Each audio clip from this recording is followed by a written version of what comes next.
Ya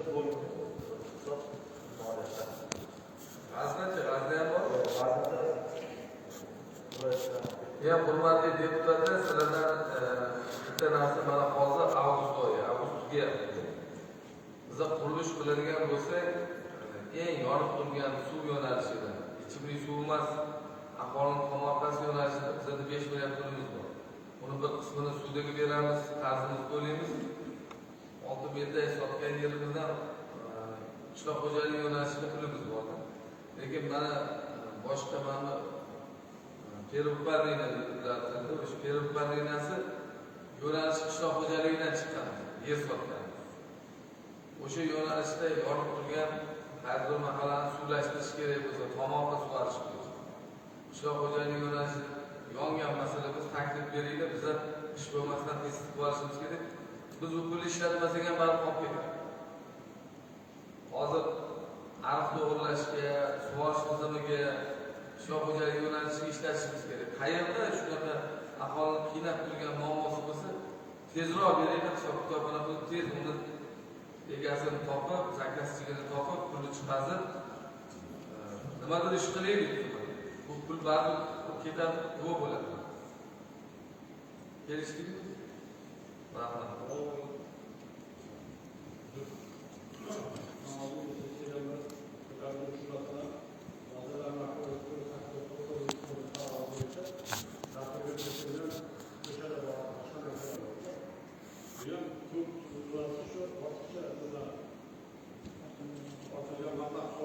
Doğru, nayamaki maniyetleri şunu, 489 bo'yicha mahalliy byudjetni Perupparninadan berish kerak.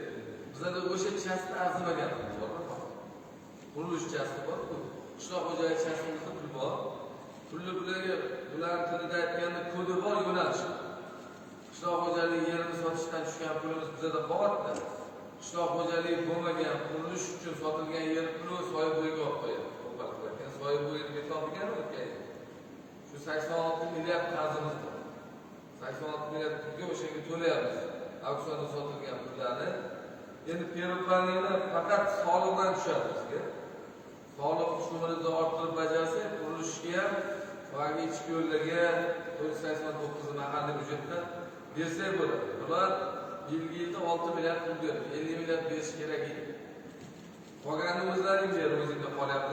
Bizda mana 2 milliard, 3 milliardga yaqin pul qoldi. Ikkinchi chorak yakuni bo'yicha. Mana 3-chorak tugayapti. Unaqa boshqa pulim yo'q. Men o'zim mana qilsam, qolganini yana yil oxirigacha ham yashash kerak-ku. Anani aytib nechta narsasi chiqadi. Ozgina zapas turish kerak. Lekin qishloq xo'jaligi yo'nalishida boya aytganimda, unda pulimiz bor. Uni qancha tez taklif bersangiz, shuncha tez sessiyaga qo'yib, egasini topib, loyiha smetli eskiza quruvchini qo'yib, shaffof orqali bo'ladi hammasi. Quruvchini qo'yib, nimadir qilishimiz kerak. Bu pulni baribir ertaga viloyat yechib oladi. Bular gapida tushunishimcha, u bizga keyingi yilga ishlatilmagan mablag'ni o'zimizga o'tkazib bermaydi. Shunaqami? Bosh savollar yo'q. Kun tartibi masala yuzasidan qaror loyihasi sizlarga tarqatilgan. Agar ma'qul bo'lsa, tasdiqlash bo'yicha ovoz berishlaringizni so'rayman. Marhamat, rozilar.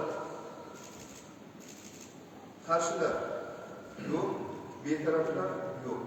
Qaror qabul qilindi. Endi keyingi masalamiz infratuzilma bo'yicha ham tasdiqlandi. Kelgan xulosa bo'ladi. Qurolli bo'lgan shaxslarga endi o'qib berdi uni. Biz xulosasini eshitib qo'ysak, ularning komissiya xulosasini u yerda deputat sport, ijtimoiy soha, yoshlar siyosati, madaniyat va sport masalalari bo'yicha doimiy komissiya a'zosi Ubaydullayev xizmat qiladi. Assalomu alaykum, ishtirokchilar. Ushbu masala xalq deputatlari Harbiy kengashining ijtimoiy soha, yoshlar siyosati, madaniyat va sport masalalari bo'yicha doimiy komissiyaning majlisida dastlabki tarzda tinglanib, atroflicha ko'rib chiqildi. O'zbekiston Respublikasi Prezidentining 2025-yil 30-yanvardagi 17 inson farmonida tashkil etilgan infratuzilma va ijtimoiy barqarorlik jamg'armalari mablag'laridan foydalanish xalq deputatlari va madaniy kengashlari qarorlari asosida amalga oshirish belgilangan. Yuqoridagilardan kelib chiqib, tuman hokimining birinchi o'rinbosari tomonidan Parkent tuman hokimi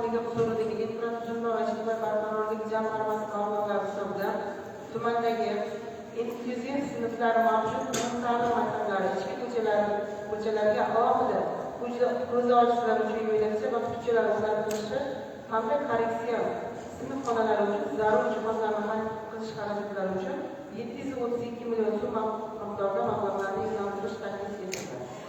Keyingi hisobotdan kelib chiqib bildirilgan fikr mulohaza va takliflarni inobatga olgan holda kengash qaror loyihasi ishlab chiqilib, kengash vakiliyatiga taqdim etildi. Kengash qaror loyihasi O'zbekiston Respublikasining amaldagi qonunchilik hujjatlari hamda qonunchilik texnikasi talablari asosida ishlab chiqildi. Doimiy komissiya mazkur masalani dastlabki tarzda ko'rib chiqib, xalq deputatlari tuman kengashining sessiyasi kun tartibiga kiritishga muvofiq deb hisobladi. Rahmat. Tuman deputatlar kimda fikr savollar bo'lsa ma'lum. Tushunarli. Kun tartibidagi masala yuzasidan qaror loyihasi sizlarga tarqatilgan. Agar ma'qul bo'lsa, tasdiqlash bo'yicha ovoz berishlarini so'rayman. Rozilar? Qarshilar? Yo'q. Betaraflar? Yo'q. Qaror qabul qilindi. Kun tartibidagi 4-chi Parkent tumani adliya bo'limi tomonidan 2026-yilning 6 oy davomida qonun ijodkorligi va huquqni qo'llash jarayonida mavjud qonunbuzarliklar yuzasidan axborot to'g'risidagi masalani ko'rishga o'tamiz. Xalq deputatlari Parkent tuman kengashining 2026-yil 19-fevraldagi tegishli qarori bilan tasdiqlangan Xalq deputatlari Parkent tuman kengashining 2026-yilga mo'ljallangan ish rejasiga asosan har chorakda tuman adliya bo'limi boshlig'ining axboroti tinglab bosh belgilangan. Shundan kelib chiqib, ushbu masala korrupsiyaga qarshi kurashish va xavfsizlik masalalari bo'yicha doimiy komissiyaning 2026-20-iyuldagi yig'ilishida ko'rib chiqildi. Masala yuzasidan axborot berish uchun so'z tuman adliya bo'limi boshlig'i Azizov Umid Maqsudovga beriladi. Marhamat.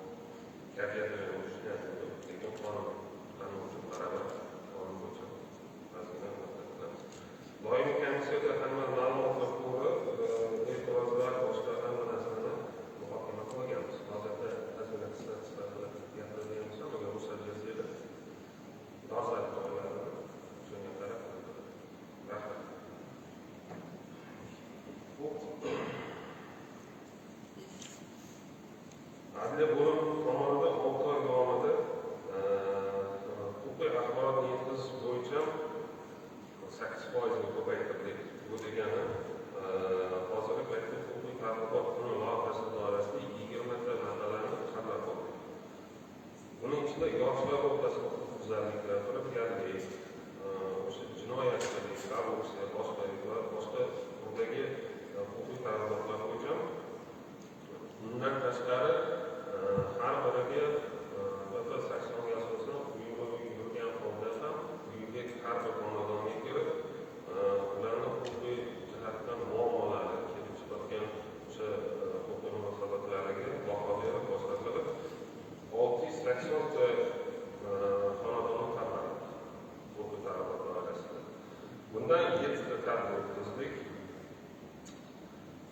600 ta xonadondan 310 ta huquqiy muammoni aniqlangandan 220 tasiga yechim topib huquqiy kelib chiqish natijalariga barham berdik. Hozirda tuman tomonidan Parkent tumani adliya bo'limi yuridik xizmat ko'rsatish sohasi bo'yicha tashkilotlarda 14.300 ta xulosa berish uchun murojaatlar kelib tushgan. Shundan 432 tasiga ijobiy xulosa berilgan. 105 tasiga salbiy xulosa. 1685 tasiga bekor qilingan. Hozirda Parkent tumani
qishloq bosh xodimi ma'muriy javobgarligi bor. O'z vaqtida murojaatga javob bermasdan asossiz rad etganlari bu nimadir? Chunki fuqaromiz davlat xizmatlaridan ariza tashkili unga pul to'lanadi. Asossiz rad etgandan keyin puli avtomatik ravishda o'sha tashkilotda balansida qoladi. Yana fuqaromiz boshqatdan tashlaganda u yana rad javobini esa sun'iy ravishda o'sha mablag' tashkilotda yo'qolishi natijasida 80% ovoz ma'muriy javobgarlik orqali hozirgi kunda sal bo'lsa ham yer ustida ularni ishlash uslubiga o'zgartirish kiritilishligi kerak. Bundan tashqari SES masalasida SESga ham ancha 60% xodimlari ma'muriy javobgarlikka tortildi. Kadastrdan shunaqa chunki ularga murojaat qiladi asosan ishlar boshqa eng asosiysi yaqindagi mana masalan 4 nafariga intizomiy jazo qo'yiladi, 6 nafariga yana ma'muriy javobgarlik. Bu endi asosan qurilish kompleksi ishga tushgani kompleksatorga nazorat ko'paysa, nazoratni hurmatli deputatlarimizdan amalga oshiradigan bo'lsa, tumanimizda mana shunday ishlayotgan xodimlarni javobgarligi sal bo'lsa ham qonunga o'sadi. Har sessiyada qaysidir bir tashkilotda yo bo'lmasam bir sohasini eshitadigan bo'lsa, boshqa bo'ladigan bo'lsa, bu masalaga muvofiq vakolat bor, boshqasi sessiya tartibiga qo'ysa yaxshi bo'ladi. Bundan tashqari hozirda e'tirof bo'yicha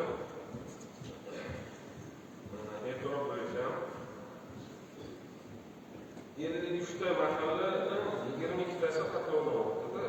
Qatlovdan o'tib 3500 tasi hozir dasturga kiritildi, faqatgina 215 tasigina hozir o'sha e'tirofdan xizmatnoma olib davlat ro'yxatidan o'tkazildi. Lekin qolganlarida hozir ko'pchiligiga qarorini chiqqan boshqa chiqqan xabarlar bor mahallada. Sizlardan bitta iltimos bo'ladi, qanaqa? Mana masalan, mahalla oqsoqolida, boshqasida barcha fuqarolar keladi. Chunki sizlar saylaga boshlaysiz. Saylangandan keyin o'sha yerda bir targ'ibot qilishinglar iltimos qiladi. Qanaqa mana? Chunki ular hozirgi paytda o'rada o'sha faqat qaror bilan yuribdi. Buni davlat xizmatlariga borib, kadastr hujjatlarini rasmiylashtirishgacha hali yetib borgan. Ko'pchilikda bor. Lekin oxiriga yetmayapti. Bu bunaqa nima deydi? Hozir qo'yilmasa shu narsa keyinchalik yana qanaqadir bir oqibat olib keladi. O'shaning uchun sizlar ham yondashib mana shu mahallada oqsoqollarga yetkazib, mahalla bilan birgalikda natijasida bizlar koeffitsientimiz ham ko'tariladi, boshqa ham bo'ladi. Natija bo'yicha. Endi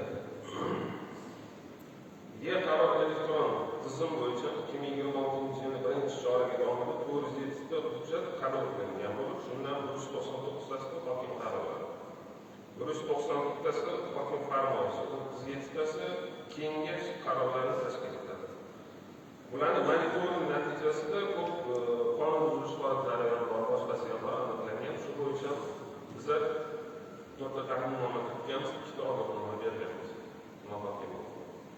Yershunos elektron tizim bo'yicha o'tgan davr mobaynida yuridik xizmat ko'rsatish markazi tomonidan 12 ta sohada jami 96 ta, jumlada 58 ta umumiy ta'lim, 26 ta maktabgacha ta'lim, bitta ko'p tarmoqli markaziy va oilaviy poliklinika va boshqa 11 ta davlat tashkilotlariga yuridik xizmat ko'rsatgan bo'lsa ham, ularda ham mana shu hozirgi ta'limimizda tibbiyot sohasida ancha qonun buzilishlar bor. Bu bo'yicha nazorat chorasini ko'rib, ta'limnomalarga ta'sir choralari ko'rib, kerak bo'lsa ma'muriy javobgarlikka ham tortilib, tibbiyot sohasida hozirgi paytda o'sha ishdan bo'shatish, uni rag'bat berishi, ishga qabul qilishda ancha qonun buzilishlar bor. Bu bo'yicha prokurorimizga ham iltimosnoma kiritib, o'rganib berishligini so'radi. Ta'lim sohasida ham xabarlar bor. Ancha qonun buzilishlar ko'p o'tdi. Maktab sohasida ishga qabul qilishda, ishdan bo'shatishda masalan, ularni ham o'sha sudga da'vo berib, huquqlari tiklanib, ancha o'sha o'qituvchilarimizni masalan o'sha maktab ma'naviyat ma'rifat sohasidagi to'lanishga lozim bo'lgan ushlama pullari to'lab berilishida boshqasidan qilindi. Yana bitta masalaga e'tibor qaratishni so'rayman. Bosh konsulimiz konstitutsiyamizda ham har bir fuqaro, har bir O'zbekiston fuqarosi boshqasi O'zbekiston suvi va yeri, tabiiy resurslar boyliklariga qo'riqlashga, asrashga mas'ul. Shundan kelib chiqib, bundan tashqari hammamiz davlat xizmatchisi maqomiga egamiz. Deputat bo'laylik, boshqa davlat. Men aytmoqchiman, ko'p holat bo'lgan, mana shu o'rganish monitoring natijasida yer qarori bo'yicha tegishli qonunlarga kiritdik, prokurorlikka iltimosnoma kiritdik, o'sha aybdor shaxslarga nisbatan qonuniy chora ko'rib qaror bekor qilish masalasida sudga ham, xizmatga ham berdik. Bu bo'yicha ma'lumotni hozir o'rganishimizni isbotlaman. Nima demoqchiman? Haqiqatan bo'yicha 15 bor qaror bor. Shunga asosan yer ajratish tartibida yer ajratish hozir tuman hokimligidan kengashda vakolat yo'q bu narsa bo'yicha. Faqat auksion tartibida beriladi. Hurmatli deputatlar, to'g'ri tushuninglar. Bu va bu ko'tarish bilan qaysidir fuqaro murojaat keladigan bo'lsa, uni tegishli tartibda o'rganish kerak. Qonuniyligini, tagida negizda nima dalili? O'rganmasdan turgan holda, yo bo'lmasa u murojaatchi bo'ladigan bo'lsa, yo boshqa narsalarga nima deydi? Ko'p murojaat qilishdan u shunaqa qo'pol aytganda murojaatchini nafasi bo'lsa, yo'q, qonun bor. Qonun ustuvor, jazo muqarrar, prezidentimiz talabi bor. O'zlari ham har bir o'sha yig'ilishdan boshqasida ham aytadi, auksion tartibi. Obviyasli auksion hech qanaqa unga bosh bog'lab yerni berib qo'yish kerak. Zararchi yer ham davlat. Zararchi yerga biza, siz, boshqalar javobgarsiz. Shu munosabat bilan aytmoqchimanki, tushunmagan joyi bo'ladigan bo'lsa, boshqa bo'ladigan bo'lsa, biz bormasdan to'g'rimi? Adliya har bir xodim malakali yurist bizada. Har bir xodim qaysidir sohada nimadir tushunmaydigan holatda bo'ladigan bo'lsa, murojaat qilsa biza hech qachon eshikni ham yopmaymiz, boshqatdan kerak bo'lsa joyiga chiqamiz, kerak bo'lsa xonangizga boramiz, kerak bo'lsa o'sha mahallaga chiqamiz, o'sha joyda aniqlab turib, o'sha tushunchani ham beramiz, huquqiy ko'mak ham beramiz. Agar haqiqatdan to'g'ri bo'ladigan bo'lsa, o'shani yuqori turuvchi tashkilotga yo'naltirishga ham yordam beramiz, arizasini ham davosini ham yozishtiramiz. Bizada bunaqa nima edi, qochishlar boshqa yo'q. Bu o'zimizni tashkilotni maqtashda emas, boshqadan emas. Qonun bilan berilgan o'sha topshiriq, vakolat boshqa. Shu doirada ishlaymiz. Shu doirada boshqa tumanda, boshqada o'zimiz nasiblarimiz boshqasini qilamiz. Lekin qonun bo'lishiga yo'l qo'yamiz. Chunki qonun ustuvor. Hali aytganda jazo muqarrar bo'lishi kerak. Shu munosabat bilan hali aytganda hech kimdan nafasini emas-ku, lekin qonun buzilish holatiga huquqiy baho berish bo'yicha hozir o'rganish ishlarida o'sha prokuror tomonidan boshqasi. Keyinchalik aytmoqchimanki, u kengash vakolatida bo'ladigan bo'lsa, o'zini tartibi bor. Buni aytmoqchimanki, u auksion tartibida sotib olingan. Auksion tartibida sotib olishdan oldin auksionga qo'yilishda yer maydoni beriladi. Yer maydoni aniq ko'rsatib beriladi. Ro'yxatdan o'tgan ekan o'shanisini ko'rsatib berilgan. Bu yerda ortiqcha boshqa foydalanilayotgan yer emas.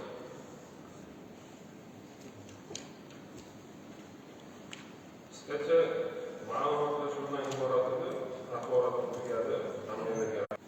Shu masala ham doimiy ko'rib chiqilgan munosabat bildirish uchun so'z xalq deputatlar tuman kengashining korrupsiyaga qarshi kurashish va xavfsizlik masalalari bo'yicha doimiy komissiyasi a'zosi Mannon Abduzakirov.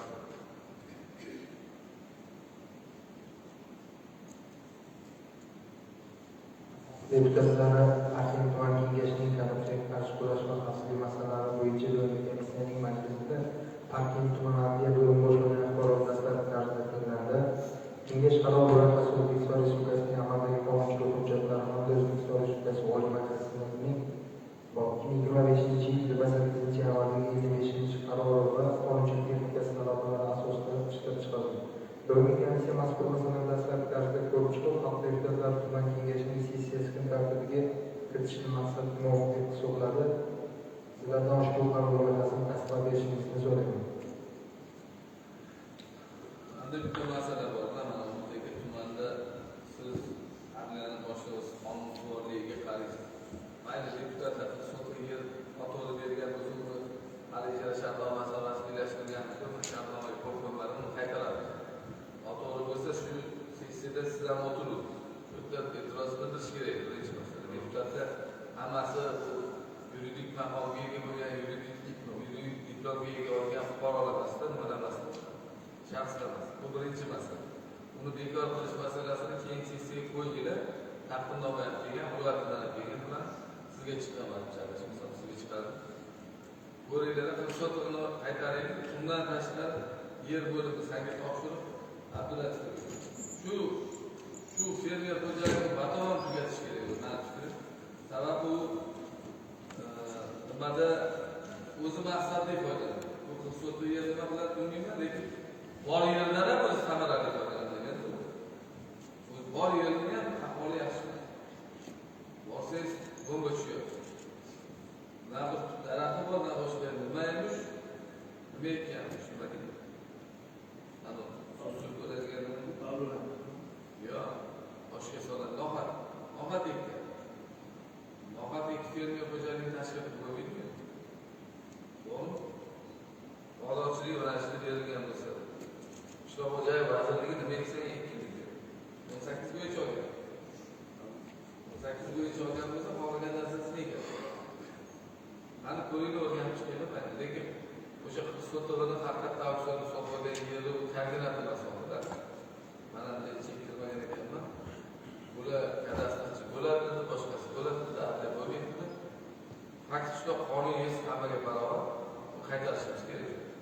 Lekin ijara shartnomaga qo'l qo'ymaydi. To'g'rimi? Bu birinchisi. Ikkinchisi e'tirof bo'yicha. O'tiring. E'tirof bo'yicha odamlar orasida muammo ko'paydi.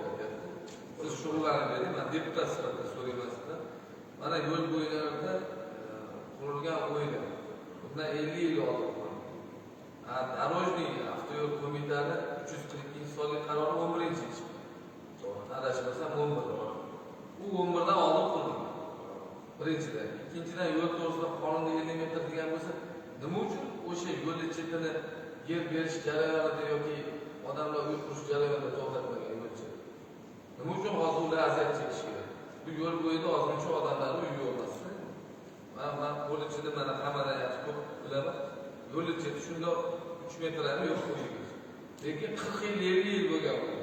Ular choq yuribdi bechalar hozir na meros oladi, na qonuniy o'zining yashab turgan o'yinda qonuniy yasholmaydigan.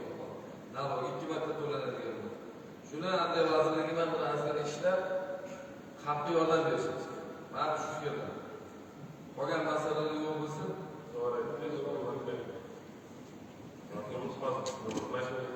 hozirda paytda mana shu bo'yicha qonunga o'zgartirish kiritildi, boshqa buni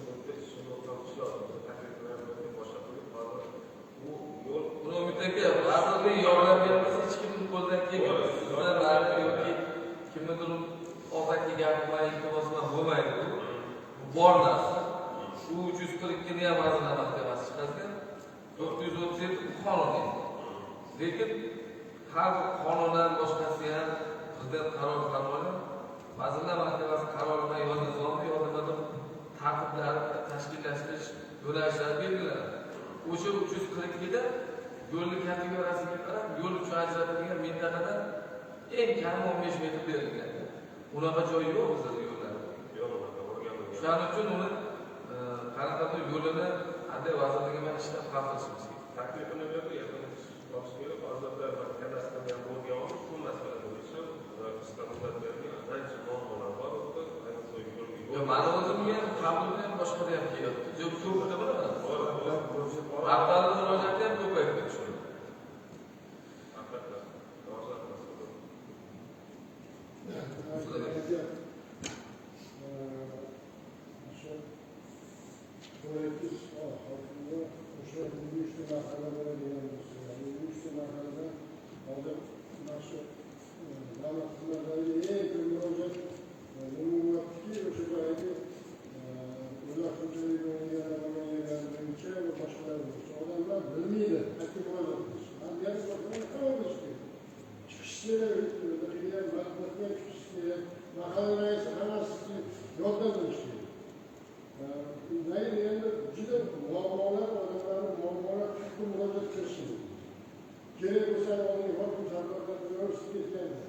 siz şeyden oldun doyumlu temizliği şu sanıyorsunuzlar, hakkınızlarınızı istiyorsunuz. Bize kalmış gerekiyor. Doyumlu temizliği mesela kalasın bu işe. Güzel bir iş. Nasıl şunu? Siz kaç vakit tutasınız? Borçlu sen bakıyorsun. Borçluğunda reisinden sonrasıyız. Ben Fatım'dan tortup bozundan soramazsınız. Ya ben bittim Siz kaçın bundan devam etmeden siz sayılışınız bilen bir işlemegenizden devam etmeden. Sayılışın bilen işlegenizde sayılışınızda 100% kanası bana tanıyın şahsen. İyi keyin ki